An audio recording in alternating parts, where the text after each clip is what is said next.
আমরা এখন হাঁসের মাংস রান্না করছি।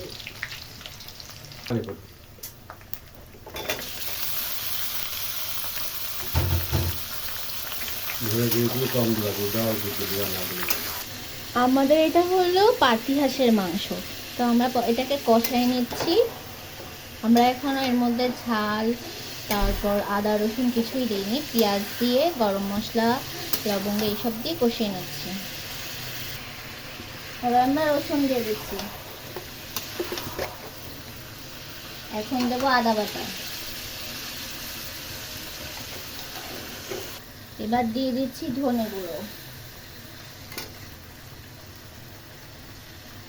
রসুন, জিরা বাটা, ভুল হয়ে গিয়েছিল আমার বলতে, লবণ,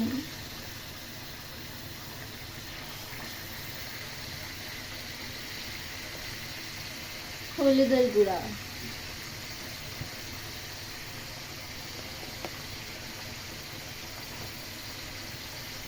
শুকনো লঙ্কা,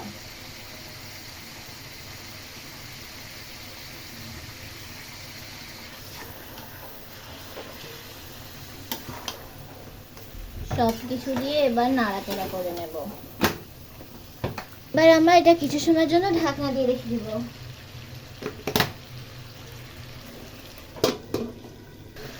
আমরা মাংসটা অনেকক্ষণ ধরে কষিয়ে ফেলেছি। এবার আমরা এটাতে পানি দিয়ে দেবো। এই যে কষানোর পরে এরকম একটা তেল বের হয়, তারপরে বুঝে নিতে হয় যে মাংসটা কষানো হয়ে গেছে।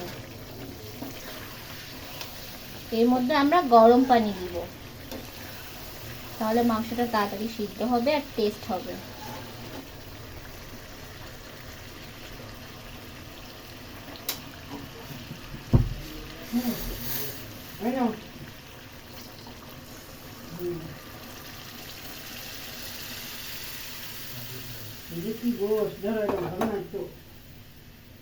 এবার আমরা ঢাকনা দিয়ে দিব।